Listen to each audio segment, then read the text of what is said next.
नमस्कार दोस्तों, आपका स्वागत है YouTube चैनल एसके टेक्नोमेशन पर। आज काफ़ी बड़ी बड़ी अपडेट्स आ रही हैं। यहाँ पर आपको भले 3 दिखाई दे रही होंगी, लेकिन एक्चुअल में इसमें हम लोग 5 जो है कि नोटिस या बोल रहे हैं या न्यूज़ बोल रहे हैं, जो भी बोल रहे हैं, इसको डिस्कस करने वाले हैं, जो कि आज की डेट में आए हुए हैं। तो वो आपको सभी को, जितने भी छात्रवृत्ति वाले स्टूडेंट हैं, उन सभी को उन 5 न्यूज़ के बारे में जानना बहुत जरूरी है। उनमें सब में अलग अलग चीज़ें लिखी हुई हैं। इसमें समाज कल्याण के मंत्री ने क्या बोला है सत्यापित नहीं को लेकर, वो दिखाऊंगा। छात्रवृत्ति कब दी जाएगी, वो सारी चीज़ें डिस्कस करेंगे।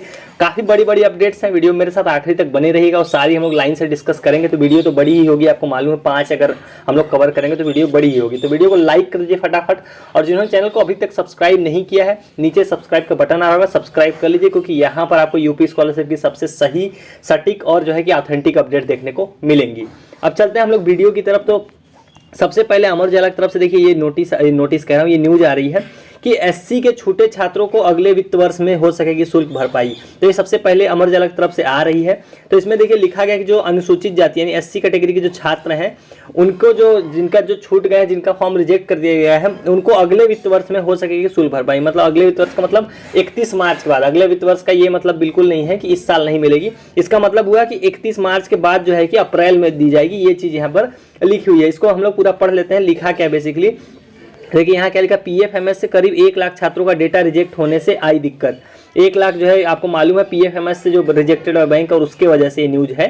तो देखिए लिखा क्या है, अनुसूचित जाति के जिन छात्रों का डेटा रिजेक्ट हो गया है, उन्हें अगले वित्त वर्ष में छात्रवृत्ति के साथ शुल्क की भरपाई हो सकेगी। इसके लिए समाज कल्याण विभाग ने केंद्रीय सामाजिक न्याय एवं अधिकारिता मंत्रालय को पत्र भेज दिया। मतलब समाज कल्याण ने भी जो है कि सेंट्रल जो मंत्री हैं वहाँ पर मतलब भेज दिया है, जो है कि सेंट्रल मिनिस्ट्री को कुल मिला के लेटर लिख के बता दिया भाई कि 1 लाख स्टूडेंट हैं एससी कैटेगरी के, जिनका जो है कि हम लोग फॉर्म रिजेक्ट कर दिए हैं, क्योंकि हमारे पास कोई और ऑप्शन नहीं था पीएफएमएस पे, उनके बैंक की दिक्कत की वजह से। देखिए यही पर चीज लिखी हुई है कि इन्होंने पत्र लिख दिया, पब्लिक फाइनेंशियल मैनेजमेंट सिस्टम यानी कि पीएफएमएस से तकनीकी व अन्य खामियों के चलते, यानी कि टेक्निकल या फिर और कुछ समस्याओं के चलते डेटा रिजेक्ट होने वाले छात्रों की संख्या करीब 1 लाख बताई जा रही है। सिर्फ एससी कैटेगरी की बताई जा रही है।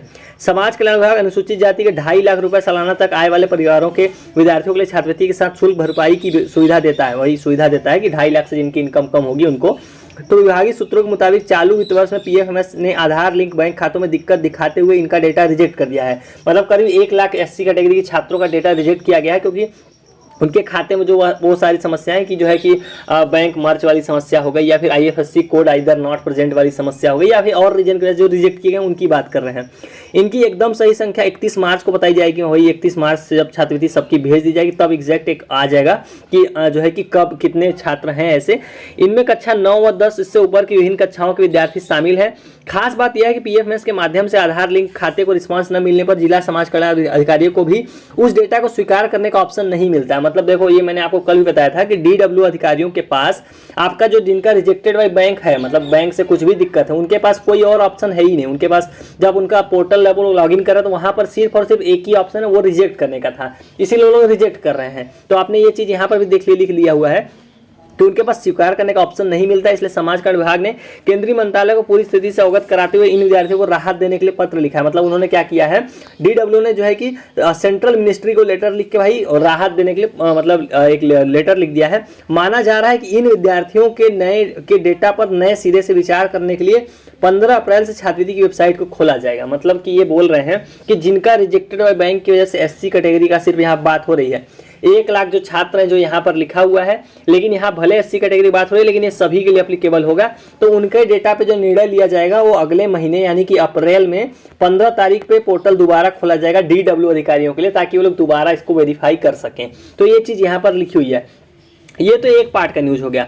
अभी इसमें अब देखो इसका ये सारा मैटर देखो हो क्या रहा है। बेसिकली इन्होंने लिख तो दिया है, अब ये आ रहा है इसी वाले नोटिस की वजह से। देखो इस नोटिस को अगर आपने कल मैंने वीडियो में बताया था तो आपने नोटिस किया होगा, मैंने इसमें लिखा था। देखिए इसमें लिखा हुआ है कि जो रिजेक्टेड बाय बैंक वाले हैं उनका जो है कि यहाँ पर क्या देखिए लिखा हुआ है, वही चीज वो अमर उजाला ने छापी है कि उक्त के संबंध में निदेशालय लखनऊ द्वारा विचारोपरांत माह अप्रैल 2023 में ऐसे समस्त छात्रों का डेटा पुनः सुधार हेतु वेबसाइट खोली जाएगी। मतलब जो रिजेक्टेड बैंक है, जिनका अभी तक नहीं बदला, यूआईडी नेवर इनेबल करके रिजेक्ट कर दिया गया, डीडब्ल्यूओ से रिजेक्ट कर दिया गया बैंक के रीजन की वजह से, तो उनका अप्रैल में देखिए यहाँ पर लिखा हुआ है ना इस नोटिस में, अप्रैल 2023 में दोबारा पोर्टल खोला जाएगा। तो यही इसी नोटिस को, जो ये नोटिस है, इसी को अमर उजाला ने यहाँ न्यूज में कन्वर्ट कर दिया है।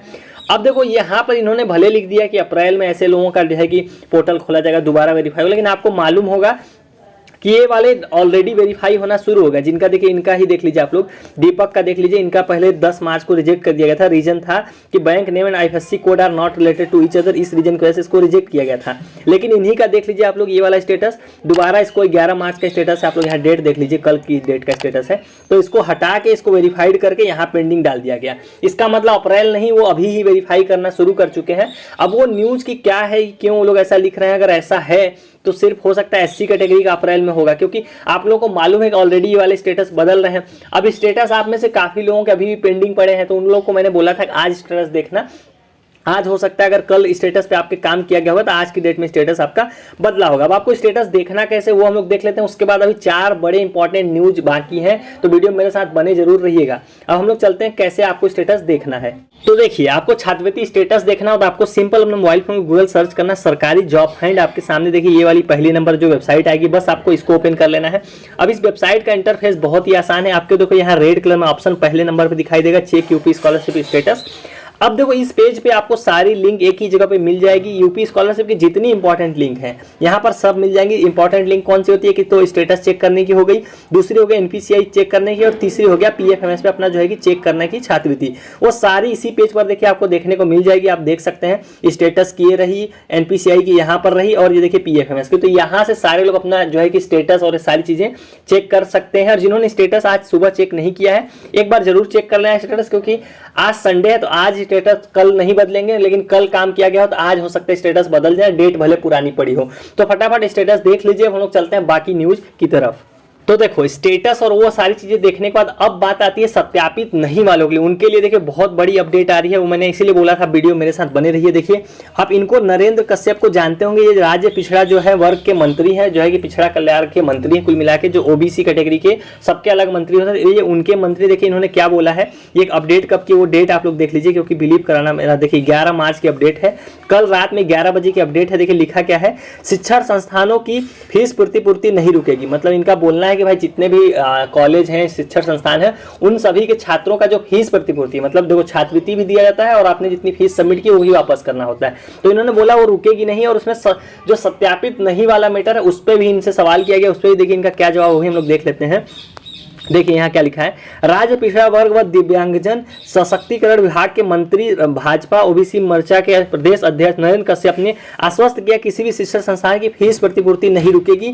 ऑनलाइन या अन्य तकनीकी दिक्कतें होंगी तो उन्हें दूर करके छात्रों को उनका हक दिया जाएगा। उन्हें ये बातें शनिवार को सर्किट हाउस सभाहार में कही। मतलब इनका ये बोलना है कि छात्रों का सभी का पैसा और छात्रवृत्ति दी जाएगी, कुछ टेक्निकल समस्याएं होंगी भी तो उसको भी दूर करके दिया जाएगा। आगे देखते हैं। अब उन्होंने देखो यहाँ बजट पे बात की, उसको हम लोग नहीं देखेंगे। यहाँ बजट क्या बताया उन्होंने कि इतने इतने बजट भी पास किए हैं। अब देखो यहाँ पर इंपॉर्टेंट चीज उसको देखते हैं कि देखिए तकनीकी ग्रेड से जुड़े हजारों छात्रों के ऑनलाइन फॉर्म कई कॉलेजों से संबंध एजेंसियों की ओर से समय से फॉरवर्ड नहीं करने व कॉलेजों की ओर से रिजल्ट जारी न करने के सवाल पर, मतलब कि जिनका सत्यापित नहीं है और जिनका रिजल्ट कॉलेज के द्वारा नहीं जारी किया गया, जिनका रिजेक्ट किया गया, उस पर देखिए इन्होंने क्या बोला कि नियमों के तहत कॉलेज के अनुरोध पर मौका दिया जाता है। इस दौरान अगर फॉर्म अपडेट नहीं हुए तो यह संबंधित एजेंसी व कॉलेज का दोष है। मतलब इन्होंने पल्ला झाड़ लिया अपना। इनका बोलना है कि भाई टाइम दिया गया था, टाइम दिया जाता है, अगर उस टाइम में अगर आपने अपना डेटा जो कॉलेज यूनिवर्सिटी ने नहीं सत्यापित कराया तो पूरा दोष उस कॉलेज का और संबंधित एजेंसी का है, इसमें इनकी कोई गलती नहीं है। तो इन्होंने अपना पल्ला झाड़ दिया। देखो सत्यापित नहीं वालों के लिए ये शॉकिंग थोड़ा सा है। इससे तो यही समझ में आ रहा है, देखो अभी तक जितने भी सत्यापित नहीं वाले हैं, आज 12 तारीख हो गई और 15 तक मैक्सिमम ये जाएगा, उससे पहले निर्णय लिया जाएगा। अदरवाइज आप लोग का हो सकता है कि रिजेक्ट ही रह जाए, क्योंकि इन्होंने देखिए जो मंत्री हैं अब इन्होंने साफ बोल दिया कि भाई उनको सही टाइम पे अपडेट और कर लेना चाहिए था। अदरवाइज ये गलती कॉलेज की और एफिलिएटिंग एजेंसी की। अब इसमें देखो गलती किसी की हो, नुकसान सिर्फ एक पार्टी का होगा, वो है स्टूडेंट्स, क्योंकि उनका तो नुकसान होगा, उनकी कोई गलती नहीं, उन्होंने सही फॉर्म भरा, सब कुछ सही किया, डेटा कॉलेज ने यूनिवर्सिटी को नहीं दिया, सत्यापित नहीं कराया, तो ये चीजें हैं। अब अगला है देख लीजिए, एक और न्यूज देख लीजिए, शामली से आ रही है। 5414 छात्र छात्राओं की छात्रवृत्ति पर लटकी तलवार। ये शामली से देखिए आई है। यहाँ पर भी आप लोग देख लीजिए, रात में कल मतलब शाम की 5 बजे की अपडेट है। तो इसमें भी देखिए 5400 इनकी बात की गई है। तो इस पर देखिए क्या बोला गया है समाज कल्याण ने, हम लोग सिर्फ वही देखेंगे। बाकी जो आप न्यूज देख रहे हो इनको डिटेल में इसलिए नहीं बात कर रहा हूँ, वीडियो बड़ी हो जाएगी। इनकी मैं लिंक आपको अवेलेबल करा दूंगा टेलीग्राम पे। तो जिन छात्रों का डेटा संदिग्ध मिला है उनका मिलान करने के लिए प्राचार्यों को पत्र लिखा गया। डेटा मिलान करने के बाद शासन को भेज दिया जाएगा। जिससे सभी छात्र छात्राओं को योजना का लाभ मिल सके। तो ये जो जिला समाज कल्याण अधिकारी हैं शामली के, उन्होंने बोला है कि जो शामली के जितने छात्र हैं जिनका संदिग्ध पाया गया डेटा सत्यापित नहीं है, सारे जितने भी रीजन हैं, तो उन्होंने बोला कि लेटर लिख दिया प्राचार्यों को, मतलब जितने भी डीन होते हैं, प्रिंसिपल होते हैं, उन सभी को लेटर लिख दिया गया है, तो ताकि वो लोग अपना डेटा मिलान कर सकें और जाके सही किया जा सके, छात्रों को छात्रवृत्ति दी जा सके। अब देखो 12 मार्च ऑलरेडी हो गया है और ये लोग डिले कर रहे हैं इन प्रोसेस को, मतलब दोबारा लेटर लिखना, ये सारी चीजें। तो आप लोग इन चीजों का सीधा सा मतलब ये निकाल लो कि छात्रवृत्ति और डिले हो जाएगी। डिले कैसे हो जाएगी? जिनका वेरीफाइड है शायद उनकी भेज दी जाए और जो पेंडिंग है उनका और डिले हो सकती है, क्योंकि अभी ये लोग प्रोसेस और देख ही रहे हो आप लोग, लेटर लिख रहे हैं, सारी चीजें हो रही हैं। एक और न्यूज देख लीजिए आप लोग, ये बिजनौर से आ रही है, ये भी कल की अपडेट है। तो कुछ छात्रों ने देखिए सत्यापन, जो सत्यापित नहीं हुआ वाला मैटर है कि अपडेटिंग एजेंसी द्वारा वेरीफाई नहीं किया गया है, उसके खिलाफ जो है प्रदर्शन किया। तो अब इसमें शॉकिंग ये है, यहाँ पर देखिए क्या बोला है कि इस कॉलेज में जो संबंध में कॉलेज प्राचार्य मोहम्मद यूनुस ने सभी छात्रों के छात्रवृत्ति आवेदन सत्यापित न होने के आरोप को गलत बताते हुए सभी के आवेदन सत्यापित होने का दावा किया है। अब देखो छात्र यहाँ पर क्या कर रहे थे, इन्होंने जो है कि धरना प्रदर्शन किया जो है कि अपने कॉलेज के खिलाफ कि आप लोगों ने डेटा नहीं भेजा, सत्यापित नहीं कराया, इसलिए हम लोग का जो है फॉर्म रिजेक्ट किया जा रहा है। तो इस पे प्रिंसिपल जो वो है उनका कहना है कि नहीं, हम लोगों ने पूरा डेटा भेजा था, सत्यापन कराया था, ये जो इनके आरोप लगाया जा रहा है वो झूठा है। अब देखो यहाँ पर ये दोनों पक्ष सही होंगे। रीजन इसका ये है कि हो सकता है कि विश्वविद्यालय जिससे संबंधित होंगे उन्होंने इनका वेरीफाई नहीं किया होगा, कॉलेज ने डेटा भेजा होगा। तो ये न्यूज हो गई। अब ये देखो एक और इंपॉर्टेंट आ रही है AKTU वालों के लिए। मैंने बोला था आप लोगों को कल की वीडियो में कि AKTU ने और जो है कानपुर विश्वविद्यालय ने, उन्होंने लेटर ऑलरेडी लिखा हुआ है समाज कल्याण को कि 15 तक दोबारा पोर्टल खोला जाए, ताकि जिनका सत्यापित नहीं वाला मैटर है उन लोगों के लिए जो है कि दोबारा से सत्यापन किया जा सके। अब देखो 10,000 छात्रों के छात्रवृत्ति फॉर्म कॉलेजों की लापरवाही से निरस्त। AKTU के 10,000 जो ऐसे छात्र हैं जिनका सत्यापन नहीं कर रिजेक्ट किया जा रहा है। देखो इसमें क्या लिखा हुआ है बेसिकली कि डॉक्टर APJ यानी कि AKTU तकनीकी विश्वविद्यालय और संबंध के कॉलेजों के लगभग 10,000 छात्रों की छात्रवृत्ति का समाज कल्याण विभाग ने निरस्त कर दिया है। छात्र लगातार सोशल मीडिया के जरिए अपनी समस्याएं जाहिर कर रहे हैं, यानी कि ट्विटर के जरिए जो आप लोग ट्वीट कर रहे हैं। अलग अलग पाठ्यक्रमों के छात्रों का आरोप है कि विश्वविद्यालय के फॉर्म वेरीफाई न करने की वजह से छात्रवृत्ति निरस्त कर दी गई है। वहीं इस बारे में AKTU प्रशासन कहना है कि लगभग 5,000 कॉलेजों ने छात्रों की सूची के साथ शपथ पत्र जमा कर दिया है। मतलब कि 500 ऐसे जो कॉलेज हैं जिन्होंने अपना डेटा यूनिवर्सिटी को दे दिया है।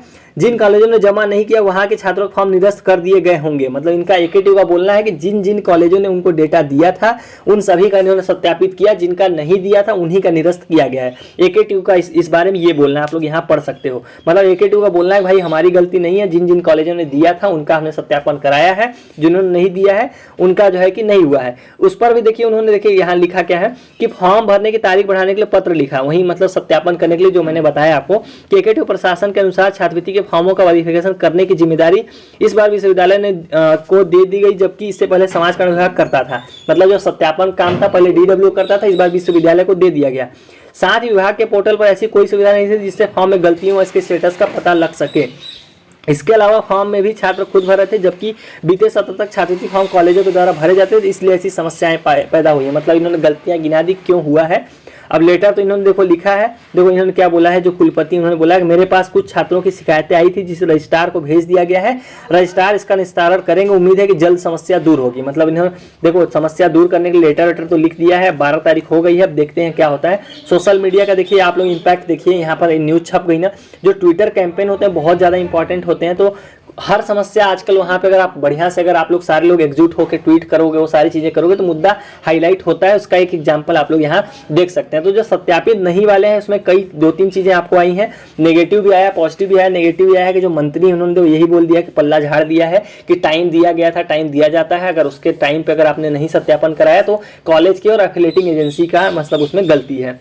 तो ये सारी चीज़ें हो गई। उम्मीद करता हूँ आपको सारे न्यूज़ आर्टिकल समझ में आए होंगे, मैंने सारे ही कवर कर लिए। ये सारे आप लोगों को टेलीग्राम चैनल पे अवेलेबल करा दूंगा, वहाँ पे अगर आप चाहो तो इसको पढ़ लेना, आराम से पढ़ सकते हो वहाँ पे। उसके अलावा जिनका पेंडिंग है उनको घबराना नहीं है, अभी 15 से पहले सभी का जो है कि वेरीफाई या रिजेक्ट कर दिया जाएगा। सो चलिए गाइस, इस वाली वीडियो में इतना ही। उम्मीद करता हूँ वीडियो हमेशा की तरह इन्फॉर्मेटिव रही हो। चैनल को सब्सक्राइब करके जाना और वीडियो को लाइक जरूर करके जाना। So thank you for watching.